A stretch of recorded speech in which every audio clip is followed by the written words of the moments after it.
হে গুরু রেখো তোমার ওরে চরণ পরে ওরে আমায় রেখো চরণ পরে ওরে গুরু রেখো তোমার ওই চরণ পরে ওরে আমায় রেখো তোমার চরণ পরে ওরে আমার সব পরে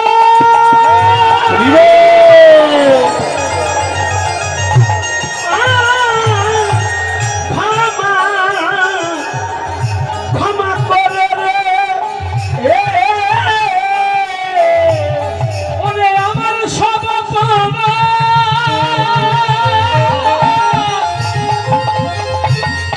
ওরে ক্ষমা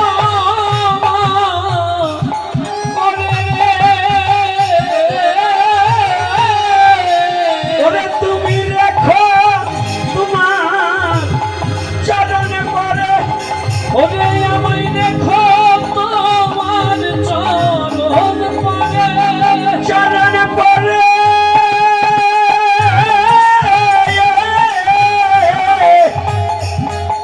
এই গৌরাঙ্গের বাজারে একটা পয়সা হয়ে রবে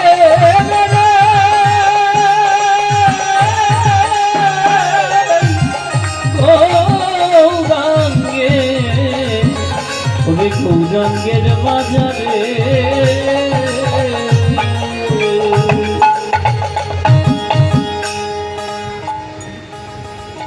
বিশ্বজগতে আমি অপরাধ, আমি একটা অচল পয়সা, আপনারা ভিন্ন আমার কোনো গতি নেই। তবে বাবা আমার এই সিংহাসপদ দিব্যজ্ঞান দাস যে কথা বলেছেন, আর জানরাই যত প্রশংসা করুক না কেন, এ প্রশংসা আমার নয়, এ প্রশংসা সর্বত্র আমার গৌর হরি দয়াময়। তবে আপনারা যারা ছুটে এসেছেন, এই পাশেই আর একটা আশ্রম কুঞ্জ গোসাইর আশ্রম, আর এটা গোপাল গোপীনাথ সেবাসঙ্গ আশ্রম। প্রতি বৎসর আপনাদের অনুপ্রেরণায় এবং আপনাদের অনুদানে এবং আপনাদের সহযোগিতায় আশা আছে, যতদিন দেহে প্রাণ আছে যেন এই মিলন মেলাটা প্রতি বছর হয়, এটা আশা আছে। বাকিটা গুরু গোবিন্দের ইচ্ছার আপনাদের দয়া। তবে আজকে মিলন মেলাটা আমার এখানেই, সারা বাংলা নয়, সারা সনাতনীদের মধ্যে একটা সমস্যা আছে। শৈব বৈষ্ণবদের দেখতে পারে না, বৈষ্ণব শৈবদের দেখতে পারে না, শাক্ত গানপত্যরে দেখতে পারে না, গানপত্য সৌরকে দেখতে পারে না। কি এরকম একটা সমস্যা আমাদের আছে কি না? রাধে রাধে আছে তো। বৈষ্ণবের খুঁটিনাটি ঝেড়ে ফেলো দেহের ময়লা মাটি, সাথের সাথেই হবে ভগবান। যতদিন পর্যন্ত ময়লা মাটি থাকে ততদিন পর্যন্ত কখনো ভগবত কৃপা, ভগবানের কৃপা হয়। সনাতন ধর্মটাই এমন একটা ধর্ম, যে ধর্ম কাউকে ছোট করে দেখার কথা বলে না। সনাতন ধর্ম কথা বলতে হলে বলতে হবে পৃথিবীর সমস্ত মানব জাতির কল্যাণের কথা। সনাতন ধর্মের কথা বলতে হলে বলতে হবে পৃথিবীর সমস্ত মানবের শান্তির কথা। সনাতন কথা বলে পৃথিবীর মানব জাতির উন্নতির কথা। সনাতন কথা বলতে হবে পৃথিবীর সমস্ত মানুষ যেন আত্মচৈতন্য জ্ঞান উপলব্ধি করতে পারে, সেই কথা। তারই নাম হচ্ছে সনাতন। আজকে এই মিলন মেলায় চট্টগ্রাম থেকে যে সন্ন্যাসী বৃন্দ এসেছে, তিনটা কেউ শৈব, কেউ শাক্ত। আবার আমাদের এখানে অনেক বৈষ্ণব আচার্যগণ এসেছে। আমার উদ্দেশ্যটা হচ্ছে, যে যে পথ মতে থাকি না কেন, আমরা তো সনাতনী। এক ছত্র ছায়ায়, এক ছাতির নিচে, এক ছাদের নিচে বসবাস করার ইচ্ছাটা হচ্ছে আমার। আমার ইচ্ছাটা হচ্ছে হিংসা, নিন্দা, জাতি হিংসা, বর্ণ হিংসাকে বাম পদ দিয়ে ধুলার সাথে মিশিয়ে দিয়ে আমরা সনাতনী এই কথাটাই এই স্লোগান দিয়ে বিশ্ব জগৎবাসীকে জানি আমরা সনাতনী।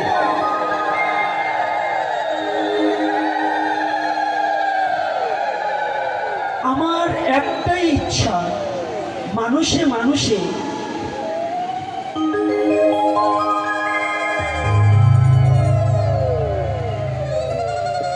মানুষে বিভেদই কেন? মানুষে মানুষে কোনো বিভেদ থাকার কথা নয়। মানুষ যদি আপনি হন, দেখুন পশু তো তারা একই গোয়ালে 10টা গরু যদি 2 মাস থাকে তারপরে তারা কত আপনজন হয়ে যায়। একজন আর একজনকে না দেখলে হাম্বা হাম্বা রবে, তাদের বেদনাটাকে মালিককে জানায়, তুমি আমার সাথীটাকে কোথায় রেখেছ? এটাই তো পশুর কর্তব্য। তাহলে মানুষের কর্তব্যটা কি?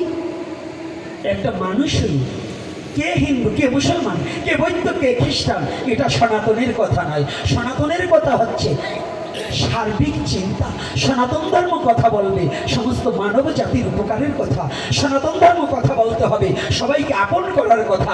সনাতন ধর্ম কথা বলতে হবে সমস্ত মানুষের আত্মচেতনা দিয়ে নিজেকে জানা এবং নিজেকে বোঝা, নিজের চেনার কথা। এটাই সনাতনী কথা। এজন্যই আমাদের চমৎকার একটা কথা বলেছে আমার পরিতোষানন্দ বাবা, যে আমরা জপমালা জপ করলাম, হ্যাঁ জপমালা জপ করে যদি হিংসাকে দূরীভূত না করা যায়, তাহলে ওই জপ ছেড়ে দিয়ে একটু মাঠে খাটলে, দুটো ফসল আনলে আপনি অন্তত জীবনটাকে ভালোভাবে বাঁচিয়ে রাখতে পারবেন। কিন্তু হিংসা হৃদয়ে রেখে, মানুষে মানুষে ভেদাভেদ রেখে, বর্ণবাদ করে এবং এই বর্ণবাদের এই ব্যাধিটাকে নিয়ে আমরা যদি মরেও যাই, তাহলে আবার পশুকুলে এসে জন্মগ্রহণ করতে হবে। এটা কিন্তু সাবধান।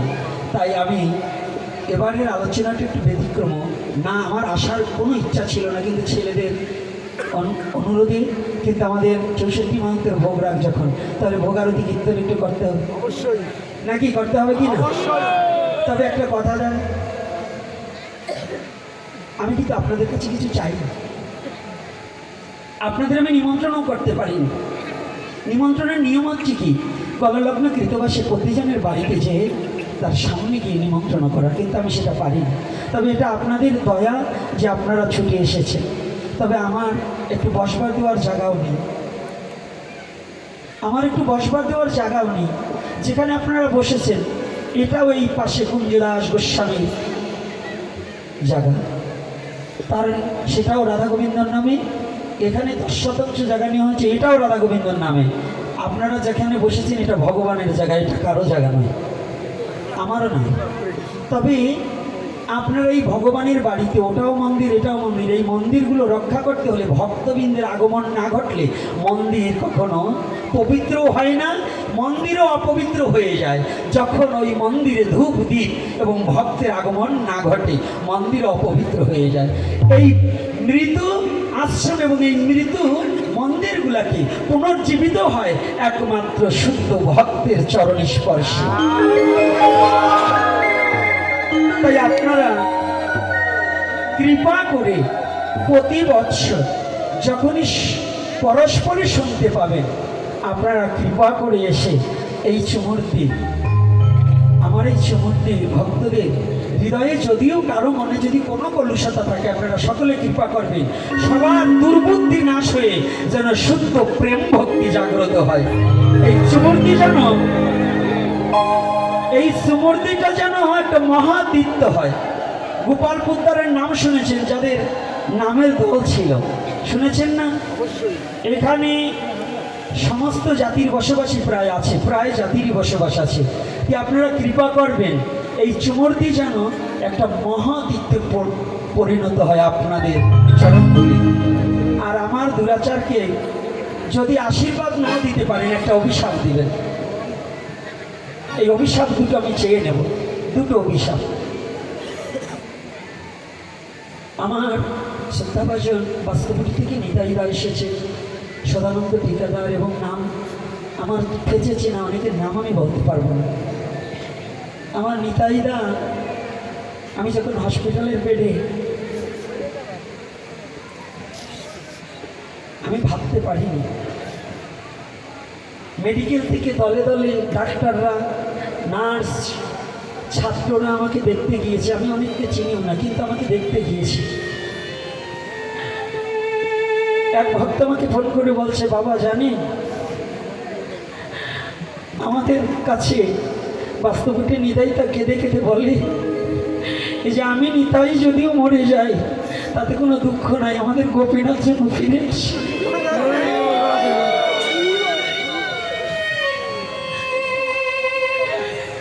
এই কুঞ্জদাস গোস্বামী বংশধর এবং ভ্রাতিস পুত্র ভাইপো